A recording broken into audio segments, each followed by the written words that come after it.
우리가 정말로 무시하면 안 될 아주 중요한 팩트 하나가 있는데, 산업의 성장 곡선 S자 커브로서는 AI가 초창기에 있는 게 맞고요. 앞으로 누가 돈 벌지는 지금은 엔비디아가 거의 독주하고 있는 거죠. 엔비디아가 어디까지 독주할지 그거는 이제 우리가 열심히 계속해서 깨워서 팔로우를 해봐야 되겠죠. 저는 한동안 계속될 것 같다는 생각을 하고 있고, 지금 당장 현재 시점에서 누가 앞으로 넥스트 엔비디아예요 그러면 현재는 넥스트 엔비디아, 넥스트 애플이 죄송하지만 없습니다. 네, 안녕하십니까. 오늘은 엔비디아, 애플 두 기업을 비교해보고 다음에는 어떤 기업들이 또 이런 후보가 될 수 있을지 그런 것도 한번 탐색해보는 그런 시간 갖고자 합니다. 특히 이제 첫 번째 얘기, 그러니까 애플과 엔비디아는 어떻게 이렇게 주가가 올랐을까? 이거는 어떻게 보면 쉽죠, 그죠? 왜 쉽냐면 우리 그 유튜브 생태계도 그러하고, 그다음 주식시장, 그다음 자산운용시장, 그냥 정치 세계도 그렇고요. 과거를 설명하는 건 쉬워요. 내가 과거에 이러했고, 그 다음 과거의 시향, 주식시장으로 치면, 언제 IT 버블이 있었고, 어때는 어땠고, 어떤 기업을 샀으면 지금 몇 배가 올랐고, 이건 너무너무 쉬워요. 왜냐하면 우리가 답을 알고 있으니까. 또 이미 뉴스에 나와 있는 거니까. 뉴스라는 게 뭐예요? 새로운, 새로운 것들. 그러니까 오늘 뉴스에 나온 거는 이미 뉴스가 아니에요. 새로운 게 아니었으니까요. 그죠? 뉴스에 공표되는 순간 그거는 과거잖아요. 그죠? 근데 불행히도 주식은 앞날에 대한 거죠. 미래를 상상하는 능력, 합리적으로 크리에이티브하게 어떤 기업이 돈을 잘 벌지를 찾아내는 거, 그게 중요한 거기 때문이죠. 그래서 우리 그분님들 가끔 가다 보면 과거에 능통하다고 해서 그 사람이 얘기한 뷰를 다 들으시면 큰일 나요. 정말로 큰일 나고, 그 사람하고 같이 지내보면서 이 사람이 앞날에 대한 것도 얼마나 잘 맞추느냐, 그게 제일 중요하기 때문이죠. 그런데 과거가 또 무용지물이냐, 그렇진 않아요. 그죠? 아주 역사에 대한 이해가 중요하죠. 역사는 미래를 바라보기 위한 가장 중요한 땅 같은 거예요. 디딜 수 있는 땅. 그 땅에 발을 딛고 하늘을 향해서 이제 그림을 그려야 되는데, 땅이 아닌 하늘 허공에다가 매달려서 미래를 그리면 그건 버블이죠. 그래서 과거에 대한 정확한 이해가 필요해요. 우리 오늘 그런 의미에서 애플과 엔비디아가 어떤 게 비슷하고 잘할 수 있는 생태계가 뭐였는지 짧게 조명하면서, 또 미래에 이런 기업이 어떤 후보군들이 있을지 모르겠다, 이런 생각들도 함께 나눠보죠.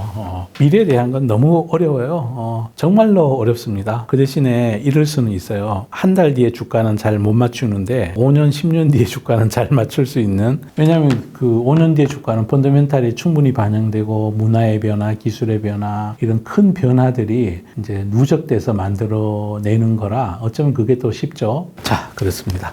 자, 시작할까요?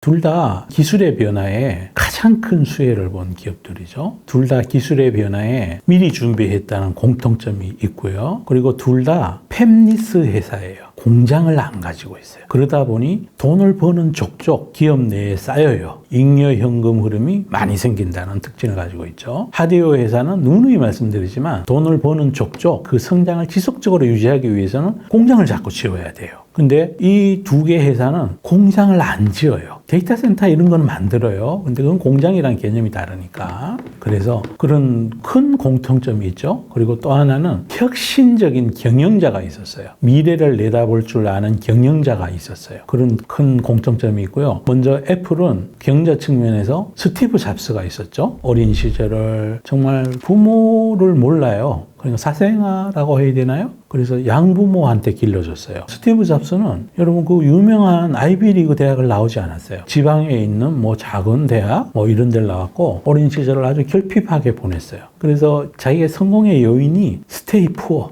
스테이 헝그리한 시즌을 너무 많이 보낸 거죠. 근데 하여튼 아이디어가 뛰어났고, 그 아이디어를 실행하는 과정 동안에 인생의 초반부에 이곳저곳 옮겨도 다니고 그랬지만, 작은 거에서부터 하나씩 연계해서 더 키워가는 그런 특출한 시대를 읽는 능력이 있었고, 그 능력을 모바일이라는 기술의 변화가 뒷받침을 해준 거죠. 영웅은 시대가 만들죠, 그죠? 엔비디아는 젠슨 항이라는 스타가 있죠, 그죠? 젠슨 항하고 스티브 잡스는 이제 근래 근래에 들어서는 두 사람을 비교해서 분석하고 평가하는 책들도 발간되고 있어요. 공통점이 있죠. 아무도 안 볼 때 다들 다 뭐 반도체 그러면 CPU만 만들던 그 시절에 GPU에 주목을 해가지고 96년에 회사를 창업해서 아무도 돈을 안 대준다 그래가지고 TSMC에 가서 막 쫄랐죠. 애플의 스티브 잡스는 창고에서 회사를 만들었고, 텐슨항은 초창기에 이 회사의 직원들은 식당에서 모여가지고 끊임없이 토론하고 디베이트하고 이러면서 회사를 키워놨어요. 그 TSMC에서 돈을 좀 지원을 받고 해서 초기 출발을 했고, 엔비디아는 아무도 안 쳐다볼 때 게임용 GPU만 한 게 아니라 쿠다를 만들었죠. 쿠다를 만들어서 AI 세상이 도래했을 때 어떻게 이 소프트웨어적으로 사람들을 중독시킬 건가를, 쿠다를 자기가 만든 게 아니고요, 인수를 했어요. 쿠다를 개발한 전신이 되는 작은 소프트웨어 회사를 인수한 다음에, 요즘 AI 수익화 논란 그러잖아요. 비싼 돈 주고 인수한 다음에 그 소프트웨어를요, 공짜로 줬어요. 공짜로. 오픈시켰어요. 그래서 많은 사람들이 이 쿠다를 사용하는데 무료로 사용할 수 있게 했다는 거예요. 그야말로 공짜로 주면서 사람들을 중독시켜서 자기 GPU 쓰는 사람들에게만 이걸 공짜로 이제 나눠준 거죠. 그래서 이제 그게 성공의 요인이 됐죠. 그리고 이제 두 회사 다 이제 뛰어난 경자가 있었다. 미래를 쳐다보는 해안이 있었고, 미래를 쳐다보는 해안이 있다는 거는 남이 안 볼 때 해야 된다는 거죠. 그죠? 그 공통점이 있어요. 그 다음에 아까 말씀드렸던 팹리스 회사라는 거. 그리고 또 하나 공통점이 우리가 정말로 무시하면 안 될 아주 중요한 팩트 하나가 있는데, 두 회사 모두 다 미국 회사라는 거예요.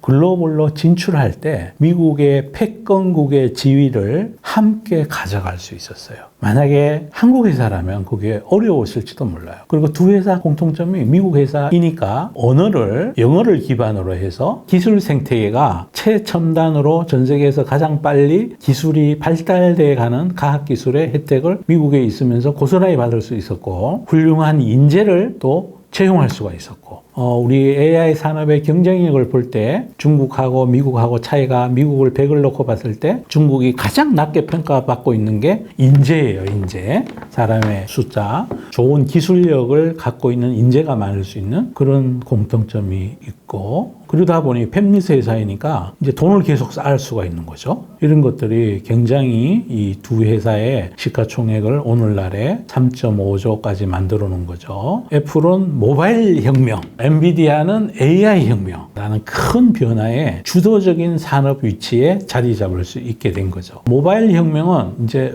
지금 많이 익어가고 있는 중이죠. 익어가고 있는 중이고, 초창기에 애플의 주가의 상승 궤도보다는 요즘 애플의 주가의 상승 궤도가 조금 누워 있죠. 그 얘기는 많은 경쟁자들도 생겨나고 있다는 의미예요. 초창기에는 모바일 혁명이라는 게 정확히 얘기하면 데스크탑에만 있던 PC를 걸어 다니는 사람의 손 안으로 옮겨 놓은 거죠. 그걸 우리가 모바일 혁명이라고 그러는 중이잖아요. 애플이 처음으로 스마트폰을 만들어냈을 때가 2006년인가 7년인가 그때였는데, 삼성이 따라잡은 게 2013년이에요. 그래서 막 패스트 팔로로 삼성이 열심히 따라가고, 이제 거기에 또 다시 중국의 비보, 뭐 샤오미, 오보 뭐 이런 데들이 또 따라가고 있는 거죠. 그래서 이제 경쟁이 정말 격화되고 나니까 애플의 주가의 상승 폭도 옆으로 이렇게 누워 있는 거고요. 그런데 이제 이 AI 쪽에 엔비디아는 이제 막 시작한 거죠. 그래서 주가의 상승의 가파르기가 올해를 놓고 보고 작년을 놓고 보면 이제 애플보다는 훨씬 가파른 거고, 산업도 이제 S자 커브가 있죠. 성숙 곡선 이런 게 있잖아요. S자 커브가 우리 성장 곡선이죠. 초창기에 도입기 이렇게 하다가 확산기를 거치고 일정 부분 캐점을 거치고 또 확산되고, 그러다가 산업이 한 80%, 85% 가면 경쟁자들이 막 진입을 하고, 그럼 그 섹터 내에 있는 기업, 잘하는 기업도 약간 옆으로 눕고, 이런 과정을, 생로병사의 과정을 산업도 사이클을 겪는데, 인터넷과 모바일은 그 사이클이 지금 계속 연장되고 있는 중이고, 그 대신에 산업은 계속 성장하고 있는데 경쟁자는 많이 늘어나고 있다, 이렇게 보시면 되고, 인터넷 시절에 플랫폼 회사라는 개념이 처음으로 생겼고, 그 개념들이 지금도 유효한 게, 그때 잘하는 회사가 지금도 계속 잘하고 있으니까, 그때 플랫폼 했던 인터넷에서 시장을 주름 잡았던 그 기업들이 지금 AI라는 새로운 혁명의 산업 사이클은, AI는 여기에 있는 거거든요. 이제 막 이륙하고 있는 거니까 이 기간이 되게 길었어요. 1960년대부터 처음으로 AI라는 개념이 만들어지고 80년대도 나오고 그러다가 알파고 나오면서부터 이제 이거 되네 그러다 갑자기 이제 막 지금 솟구쳐 올라가고 있는 중이니까 산업의 성장 곡선 일자 커브로서는 AI가 초창기에 있는 게 맞고요. 앞으로 누가 돈 벌지는 지금은 엔비디아가 거의 독주하고 있는 거죠. 엔비디아의 제품을 자본적 지출로 도입하고 있는 회사들은 이익은 지금 성장하지 않은데 아마 같이 이제 성장하는 구간에 진입하게 될 거고 엔비디아가 어디까지 독주할지 그거는 이제 우리가 열심히 계속해서 깨워서 팔로우를 해봐야 되겠죠. 저는 한동안 계속될 것 같다는 생각을 하고 있고 그 이유는 애플은 디바이스를 설계하는 회사인데 애플은 생태계 사람들을 가둬놨죠. 애플의 OS 프로그램 거기에서 가둬놨기 때문에 이제 생태계가 오랫동안 보호받고 있는 거고 그러한 현상을 엔비디아 경영자들이 다 보고 있죠. 그래서 지금은 GPU라는 디바이스를 팔고 있지만 반도체를 팔고 있지만 아울러서 계속해서 어떻게 이 고객들을 그 대신에 좀 다른 게 엔비디아는 B2C는 안 하잖아요. 지금 B2B만 하잖아요. 그죠? 근데 애플은 처음부터 B2C를 하는 거니까 가두는 거를 진짜 능사로 하는데 엔비디아도 속속 준비하고 있어요. 뭐 니모라는 진단 바이오 프로그램 이것도 하고 있고 쿠다는 여러분들이 다 알고 계실 거고 점점 이제 그런 노력들을 함께 해나갈 것이기 때문에 진짜 흥미진진하게 공부해 가면서 이 회사의 성장을 지켜볼 수 있다. 저는 그렇게 보고 있어요. 어쨌든 앞으로도 이 산업 성장 사이클로 봤을 때는 저한테 너 애플 좋아, 엔비디아 좋아 이러면 둘 다 잉여 캐시는 지금 현재 기준으로 한 2천억 달러씩 있거든요. 그러니까 돈을 막 쌓아가고 있는 거예요. 그러면 저는 지금 누르면 전 여전히 엔비디아가 여기서 더 낫다고 저는 그렇게 얘기할 수 있어요. 산업 성장 스케줄 때문에 그러죠. 그리고 산업 내의 지배율. 지금 엔비디아가 GPU 생태계에서 뭐 사람들마다 다른데 전체 AI용 반도체 시장을 통신용까지 끼워서 AI 데이터 센터에 통신용 반도체가 들어가니까 그렇게 하면 엔비디아가 80에서 85% 점유율이라고 그러고 GPU만 놓고 보면 AI 데이터 센터양 GPU만 놓고 보면 시장 점유율이 90%가 넘죠. 근데 몇 년 지나고 나면 점유율은 좀 줄겠죠. 애플이 처음에 그랬어요. 스마트폰 점유율이 100%. 그러다가 이제는 전 세계 시장 점유율이 20% 밑으로 떨어져 와 있죠. 근데 점유율은 떨어졌는데 주가는 어떻게 됐다고요? 지금도 오르고 있는 중이죠. YOY로 쭉 오르고 있는 중입니다. 저는 그렇게 이 산업 생태계 전체를 역사적인 관점을 보고 있고 그 다음에 모바일 혁명이 더 센 혁명이냐 AI 혁명이 더 센 혁명이냐 그렇게 비교해서 얘기해라 그러면 저는 AI 혁명이 훨씬 더 크다고 생각하고 있고 인터넷 혁명 더하기 모바일 혁명을 합쳐놓은 게 이 AI 혁명 그것보다 더 클 거예요 아마 메가톤급에. 왜냐하면 이거는 연결되지 않은 앞으로 이제 애칭 컴퓨터 시장이 커지게 되면 우리가 알게 될 텐데 이거는 모바일은 자율주행차나 드론 뭐 로봇 이런 거랑은 좀 거리가 있죠 그죠? 근데 이거는 그쪽으로 다 연관되어 있어요. 그리고 모바일은 뭐 국방이나 보안 이런 거 군사 이런 거 하고는 좀 거리가 있죠 그죠? 근데 이건 그쪽이랑 다 연결된 거기 때문에 전 세계에 정부 단위든 기업 단위든 개인 소비든 모든 사람들이 AI를 소비하고 살게 될 거예요. 그리고 거기에 AI 관련된 소비재를 국가든 산업이든 기업이든 공급해 줄 거고 거기에 대한 핵심 코어를 생산하고 있는 데가 엔비디아니까요. 네, 그렇게 보고 있습니다.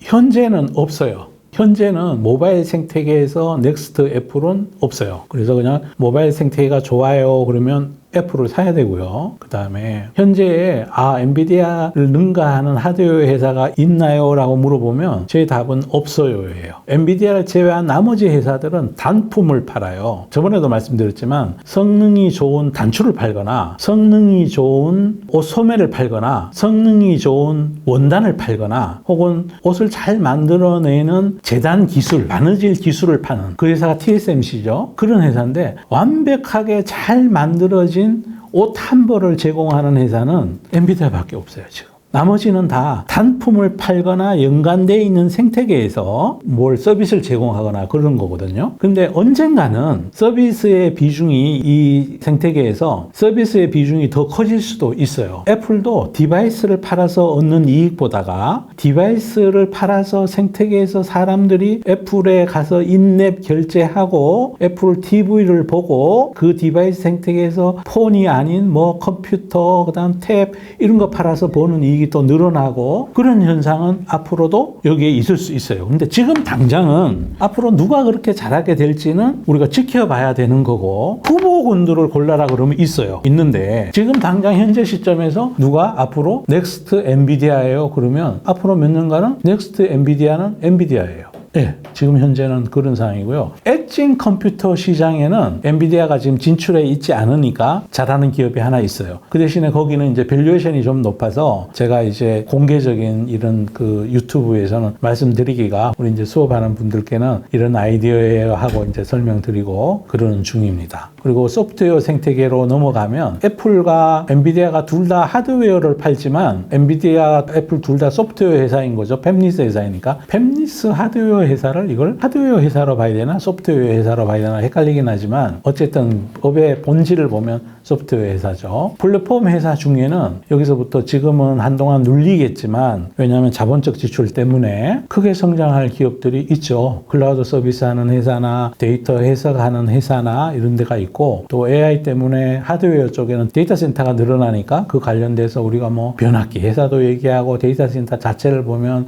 오라클도 얘기할 수 있고, 데이터 해석 쪽에 가면 뭐 스노우플레이크도 있고 팔란티어도 있고, 또 뭐 서비스 나우도 있고, 뭐 그다음에 AI 에이전트 해주는 회사, 거기는 뭐 세일즈포스닷컴도 있고, 서비스 나우도 그 관련된 회사이고, 세스를 해주는 통계해주는 회사도 있고, 그 관련 생태계가 많죠. 근데 그걸 이제 우리가 투자하려면 부등호를 쳐야죠, 그죠? 부등호를 쳐야 되는데, 어떤 회사는 1년에 20% 오르고 좋긴 좋은데 이제 20% 오를 만큼 좋고, 어떤 회사는 만약에 30% 오를 만큼 좋다. 그럼 개인 투자자 입장에 봤을 때 굳이 그거를 기관 투자가도 아닌데 20% 오를 회사랑 30% 오를 회사 골고루 들고 있을 이유는 없는 거잖아요. 몇 개로 압축해서 가는 게 전 좋다고 생각해서, 그런 차원에서 보면 저한테 넥스트 엔비디아가 뭐예요? 물으면 몇 년 동안은 넥스트 엔비디아는 엔비디아입니다 이렇게 얘기할 수 있을 것 같고요. 한때 연초에 엔비디아가 700불 가고 800불 갈 때 AMD 주가도 많이 올랐어요. 200불 근처까지 올랐어요. 그런데 보십시오. 엔비디아는 700불 하다가 지금 140불 하고 있고요. AMD는 200불 근처 갔던 주가가 160불 하고 있어요.